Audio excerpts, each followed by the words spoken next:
The Manufacturers Association of Nigeria, MAN, has described plans to increase electricity tariffs from July 1 as outrageous. MAN also highlighted that the federal government had increased electricity tariff by 186% in the past 8 years, adding that the expectation of the manufacturers is that government and the Nigerian Electricity Regulatory Commission, NEC, will ensure improvement in electricity generation, transmission, and distribution that will lead to adequate and reliable electricity supply in the country, rather than increasing the tariff on the mere 4,000 megawatts to meet all revenue needs of stakeholders in the electricity supply industry. It should be recalled that the Nigerian Electricity Regulatory Commission said the increase was in response to the rise of the pump price of premium motor spirit, PMS, the increase in the inflation rate, which was at 22.41%, and a shift in the exchange rate from 441 naira to 750 naira. Joining us now on the Morning Show to discuss the growing effect the proposed hike in electricity tariff will have on manufacturers in Nigeria is Dr Francis Meshioye, President of the Manufacturers Association of Nigeria, and Dr. Sam Amadi, a former chairman of the Nigerian Electricity Regulatory Commission. Good morning, and thank you very much for joining us. Thank you. Yes, thank you very much for joining us. Well, quickly, first let me ask Dr. Meshioye. Good morning, sir, if you can hear me. Good morning, Dr. Abati. How are you today? I'm fine, sir. Good morning. Thank you for joining us. Well, quickly, I've seen, the Manufacturers Association of Nigeria complaining that the proposed electricity tariff hike is outrageous and would lead to too many problems for manufacturers and also affect consumers. But what are the options that the Manufacturers Association of Nigeria is recommending? Because it looks like the man is not talking about alternatives. That's for you, sir. And then Dr. Amadi, you were chairman of the Electricity Regulatory Commission. And on this program in the past, you've talked about MITO and all of that. Okay, is this proposed electricity tariff hike, is it inevitable? Are we helpless? But let me start with Dr. Meshioye.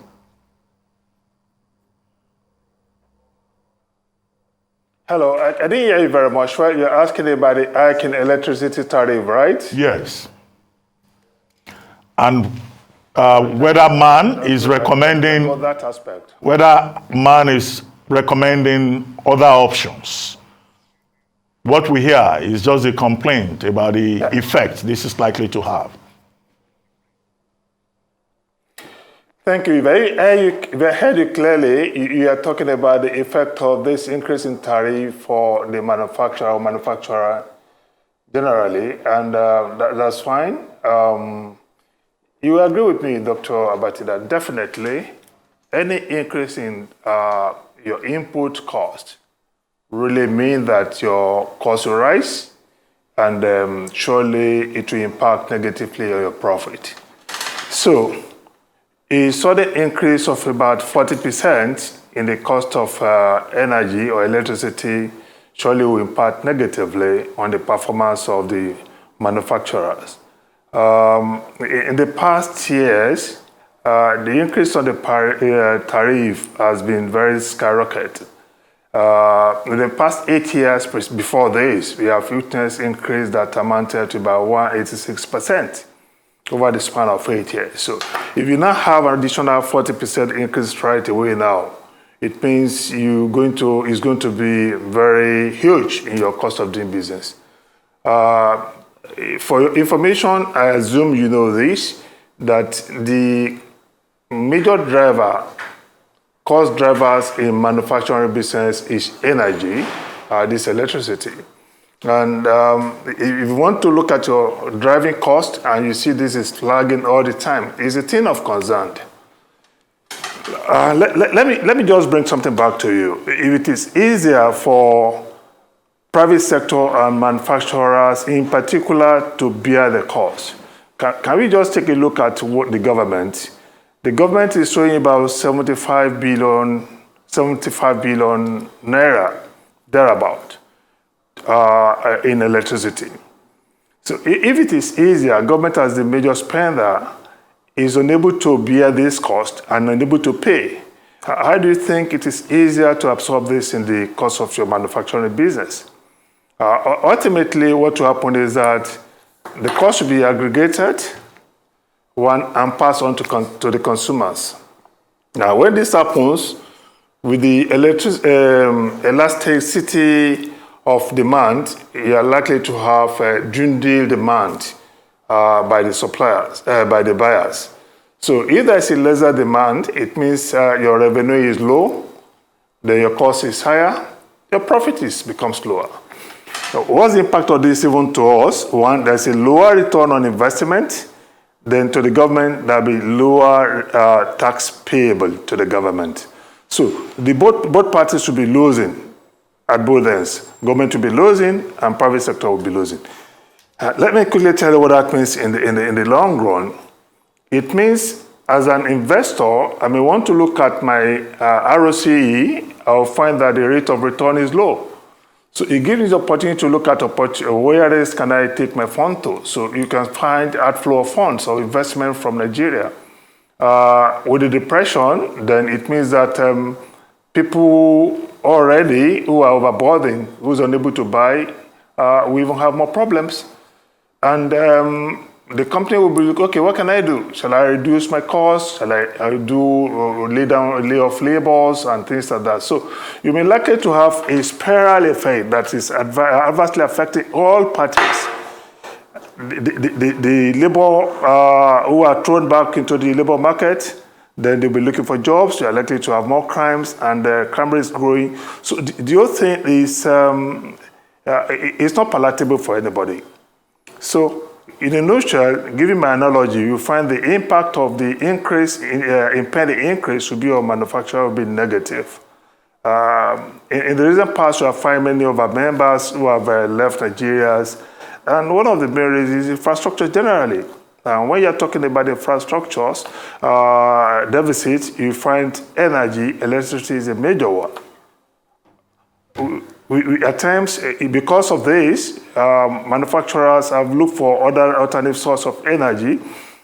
In the span of a year, from about 7.2 billion spent in 2021 on alternative energy, it rose to 144.5 billion in 2022.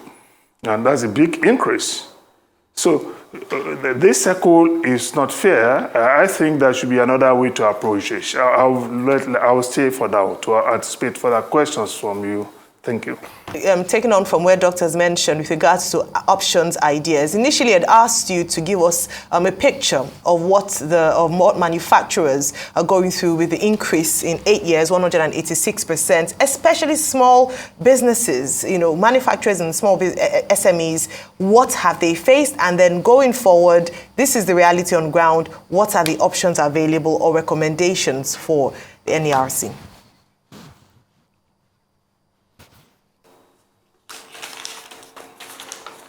Dr Meshioye, did you hear me? Dr. Bati? Dr Meshioye, did you hear my question? Yeah, I can hear you. Okay, let me tell you, I understand you want us to give us what could you do, what are the options, what are the, If that's what you said, let's take it simple, in a simple way. In the first instance, if you have a market and you are supplying to consumers, it is the responsibility of you who is producing to be sure that all people you supply to paid you your money. You see, it would be a futile attempt and not quite reasonable to say, okay, I couldn't get my money from A, B, C, D, and say I want to increase the cost. It's not prudent. It's just not a business way. It's not business-like. So if 50% of off-takers or consumers of electricity are not paying, then definitely you are losing money. So what government should have done was to find a way to be sure that everyone has meter all consumers so that all of them, you don't do an estimate billing, then you ensure that everybody who takes electricity from you paid money accordingly. So in a way, you're looking at efficiency of the value chain process from transmission down to the consumer. So we believe that is the responsibility of government and NEC as it is now to do, rather than increasing the cost. You don't get more money. And this is what government does oftentimes. Either taxes or anything, instead of looking at ensuring that everybody are within the net and give you opportunity to lower your cost, because when everybody paid, most likely you find that you are making good money and you can lower your cost. So the burden is increased to fewer people who are paying. This should be off it. Then number two, it will be necessary for government to look at alternate way of generating power, renewable energy, any other way that is cheaper. Government should start thinking like a business person, a businessman in the private sector. Private sector engage regularly in research and innovation. And they want to look at the best way of producing their products, advancing the technology, using technology to advance the product so that it becomes cheaper and become easily accessible. So electricity should be very much well accessible to everybody. People should be connected to the grid so that they get the supply easily, and metering should be very important. Then again, with the new bill coming up, encouraging private sector to invest is very key because that will enhance competitiveness in the supply value chain of electricity. So the bill is happy to do that, and this should be encouraged. So I've mentioned three things now. One, be sure that you meet at everybody connected to the grid, run an efficient system, and encourage competitiveness. I think, okay. And look for alternate source of generating power. Thank you, Dr. Okay. Thank you so much. So I'll come to you for a couple of things. Number one will be, what's the argument here? Do you want subsidized power, or is your argument also about other things that make up production that is largely important in the country, that is stifling the manufacturing sector? Is it you want subsidized power, number one? Secondly, let's talk about the effects. Already, you guys have a particular tariff plan. There's a special tariff plan, not in any band, a special tariff plan of its own for manufacturers. And the question there is, most of the manufacturers are already sourcing alternative forms of power. Some of you have your gas power plants and things like that to be able to aid your manufacturing and all of that. The argument some make is this, that if people pay the cost-reflective tariff, the companies will be able to improve on their productivity and give you that same power at a cheaper rate than the alternatives you are using to produce power that is quite a lot as we speak today. What would you say as regards that argument? And the first question, do you want subsidized power?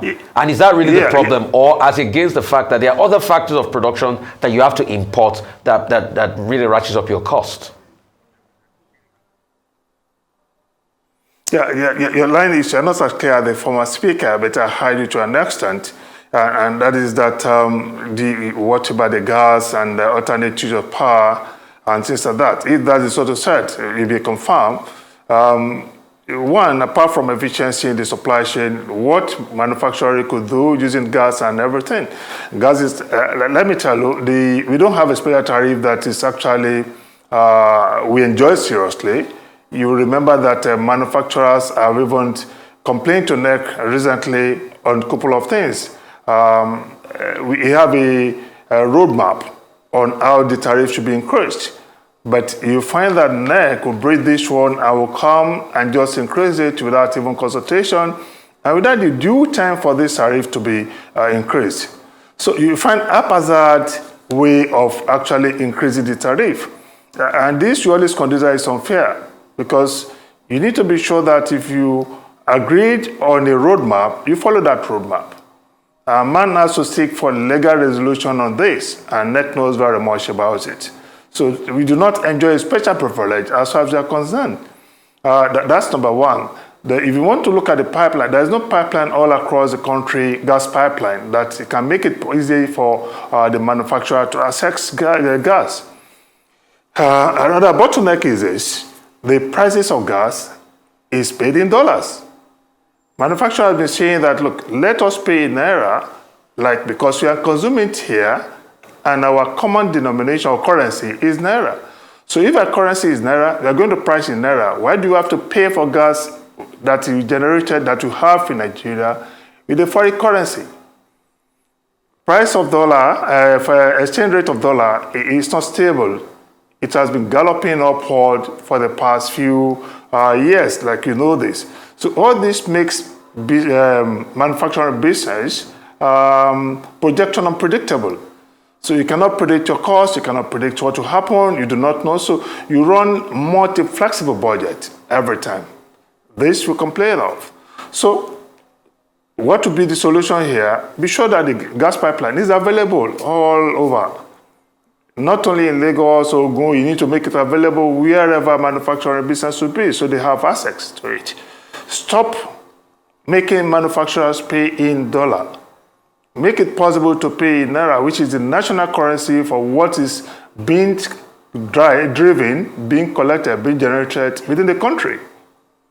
Then number three, if there's any way that you have an agreement on a price graduated scale increase, this should be abided to. It should not be at the point in time you truncate it, you now start all over, and we are dragging over this. So these are very important as additional consideration when you are looking at the impact of electricity on manufacturing business. Okay, well, maybe we'll come back to you later, sir, but I don't think you've addressed the question that was asked about whether manufacturers are actually asking for subsidy. Are manufacturers asking for subsidy? Oh. Is that what you are saying? The essence of subsidy. Hello? Yes, please go ahead. We can hear you. Yeah. There is no special subsidy we asked for in the past that we have not addressed. Because what we had in the past was to have a pilot, a price fix over a period of time. We have not really complained so much about this price. Maybe the major things we are saying is that during the period where this price was increased, and it was a time when we have not agreed that the price should be increased, this cost should not be passed on to the manufacturers because it was not part of what we budgeted for. We agree for, I think over the past 3, 4, 5 years, we have a milestone how to go on this price increase. So before the time, it was increased 2 times before the time. So this made it to have accrued debts to the electricity distribution company, the DISCO. So, and this is what we are telling government, that this should not be part of our cost because it was not what we agreed for. It was not what we bargained for. We did not plan for it. It was out of our budget and it was outrageous. And this has been an issue over the time. Rather than do that, what we've been experiencing was intimidation on our businesses. They will go there, they will disconnect, and nothing will happen. We will not be able to go do businesses. And with intimidation, our members will be compelled to make some promises which is not fair under intimidation. These are not fair practices, and we surely disagree with it. Okay. Dr. Amadi, I understand you are back. Good to have you back with us. Well, if you could just continue from where you started from. Is the tariff hike inevitable? Okay,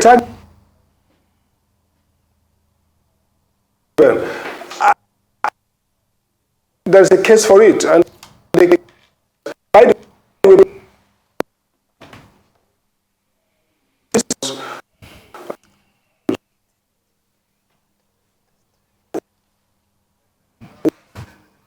so one of them is inflation rate. Well, it looks like we're still having problems with the connection there. Well, in that case, Ayo, maybe we should go back to Otumba. I'll just follow up from you are saying that, yes, what the manufacturers are asking for, Otumba, is subsidized power. Then what is the value proposition for manufacturers then if you're unable to afford the cost of power and you would need to, the only way you're able to run is through subsidy?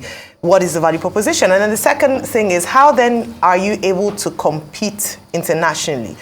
we talked about the exclusive list to hopefully shore production for manufacturers in Nigeria. But if the cost of production is unbearable and manufacturers or organizations are closing down, then what option do we have in that regard? Okay, fine. If you, one good thing is that if you want to encourage businesses, including even investment, any tax relief, any subsidy will be very ideal. So if government give a special rate for the manufacturing businesses, this will be very good because it means that the cost of energy will become lower than it has been hitherto. And this will mean that our costs will become more competitive. This will be very apt at this kind of a time, more so that we coming into the continent is open. We're going to have a lot of goods that will find its way to Nigeria. The way it is currently, if you go that way, definitely manufacturing business in Nigeria will not be competitive. And since it is an open border, it means foreign non-produced goods will find in Nigeria will find their ways to Nigeria market, and we will be closing shops. And when we close shop, it is to the disadvantage of the government and the Nigeria people as a whole. So people will relocate their investment up to another countries. But if there is a special rate, which is subsidized, then that will be fine for manufacturing business. It means we are likely to go, depends on how much rate we are giving, the degree of percentage reduction, which we will call subsidy in this instance. To us, we believe it's a special rate. So going back to my question, yes, then, please. What is the value proposition? If the manufacturing industry in Nigeria can only survive or perhaps be competitive with its international competitors only through subsidy, then at what point is it viable? At what point does it make sense to manufacture in Nigeria if you are unable to realistically meet up with the cost of production? Because how long will subsidy last for? Does it mean that we will be subsidized throughout if you're going to sustain the manufacturing industry in Nigeria? How viable is this? Look, you want to look at it as a total thing. It's not only electricity. Most countries support their manufacturing business. Most countries do it so that they get to maturity and they can be dependent and can be they can run their business properly. So if a subsidy comes to the extent that it makes the cost bearable, that will be fine. A galloping increase should not be fine. What we're saying currently is that this increase should not be there. There should not be no increment on the tariff currently. Rather, the government should look at a way to give us special prices, special tariff on electricity. So with the special tariff, it will be able to mitigate an overburden expenses of expedition of manufacturing business in the country. So a special tariff that is lower, whether it is subsidized, you say it is subsidy or not, that will be fine. So this will make us more competitive. Currently, the major cost or element of our cost is energy. And that's about 30-something% of our cost or thereabout. Okay. So if it can be driven to about 20%, 15% or thereabout, that will be very good. So it will be better for us to be competitive. Number one, that is that. Subsidy generally is just that a way to encourage manufacturing business. Many people are running away from manufacturing businesses. They rather prefer to go into trading, importation, and so on and so forth. So rather than do that, a subsidy that is cushioning the effect of this cost will be very ideal and support manufacturing business and make it possible for us to stay and remain competitive. If we are not competitive, definitely capital will find its way to where to get better returns. Okay, so that is it. So a couple of things. At first, let's get granular. I'd like to know the granular details. Can you, as a manufacturer or head of the manufacturers in Nigeria, can you give me the cost outlay for the manufacturing sector? You said energy takes 30%. What takes other percentage and what? That's number one. Number two will be, as we speak today, Nigerian manufacturing is not competitive. No matter how much we like it to run away from that fact, it's not competitive when you want to look at other countries in the world. And that's why we still have a lot of dumping going on. Foreign goods are still dumped here, and they effectively compete with us in our own markets, and they get, and all of that. So going forward, would you want like a potpourri of tax rebates, corporate tax reform? Because those are some of the things that's itemized in the finance bill, to be able to cushion the effects on corporate taxation within a certain threshold and things like that. Can we talk about that? So what is your cost outlay? Energy, 30%. What other thing takes other percentage points? And what part of all this, your cost outlay, is Forex dependent? Let's even iterate that argument first. Thank you. One, you've mentioned energy, which is one. Another drivers of our cost is taxes. There are a lot of taxes, multiple taxes, both from the local government to the state government to the NDA, to the agencies. Multiple taxes is one thing the manufacturers have been complaining about over the years. You take any state at all, you find multiple from the local government. The state will come. For instance, in Lagos, you find LASEPA, you find the National NASRA, all of them regulating environmental compliance, and you find agencies at lower and state and the federal level and local government at times pursuing the same goal and taxing for the same goal. This should stop. They should have a common way to check what you're doing, and they have a level that is fair that you can pay. That's number one. Okay, so how many percent is a very beautiful. How many percent does taxes take out of your cost, sir? So we just know the proper cost outlay, so we can have granular details. How many percentage of taxes, excess multiple taxes, take out of your cost? I may not be able to give you the total figure for now, but CIT is 30%. And if you want to go, let me give you one instance. There's excise duty on the alcoholic and the tobacco recently. Okay, we argue why this should not be so. When we are being, how will I put at it? When we could not have any choice, we agree on a compromise and we agree on a roadmap that, okay, over a number of years, this should be increased. But what we will find in this year, what's supposed to be in 2024, materialized in this year. And you say, don't do that, it was done. So there's something that as normal that we are not complaining we don't want to pay taxes at all. Take that one, because we say that why don't you want to pay tax? But in the first time, is it fair? And we say that increasing the excise duty, excise tariff is not fair, because one is going to make the companies to close shop. There will be low demand of the goods because the price cost will be passed on to the consumer. And when it's passed on to the consumer, the demand will be low. When it is low, the turnover becomes lower. When it comes lower, the profit becomes lower. And then the company income tax, the taxes want to be paid to the government becomes lower too. So it's a loses. Everybody loses.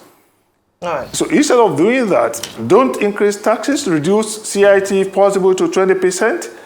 Everything we have proposed was not agreed by the government on this respect. Okay. Do not increase VAT, it was increased all the same, or the consumer has to pay for this. Okay, so what other components take your cost? We have some... What other components? You've talked about logistics. Taxes, you've talked about... Okay. The port. Okay. All right. Logistics. Logistics is worse.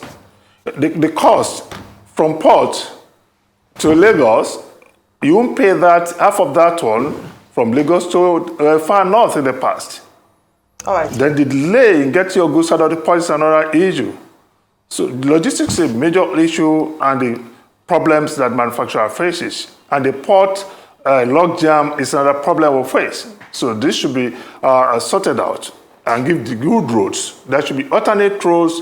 The railway should be working so that when this railway line is all over the places, then we can find alternate route of conveying our goods to various manufacturing sector, companies in various states. So we have transportation problem, we have energy problem, we have taxes problem. And another predominant one is the interest. Right. The interest rate is quite high. It's not only double digits, it's astronomically high comparatively. All right. So an average interest finance cost is between 20 to 25%. Okay? All right. Thank you so much. This is not bearable. If you take your cost...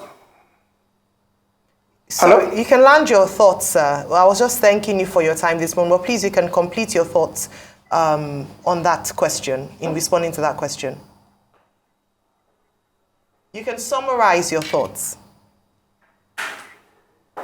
Well, thank you very much, Otumba Francis Meshioye. I'm unsure if you can hear me clearly, but thank you very much for giving us your insight on the proposed 40% electricity tariff hike.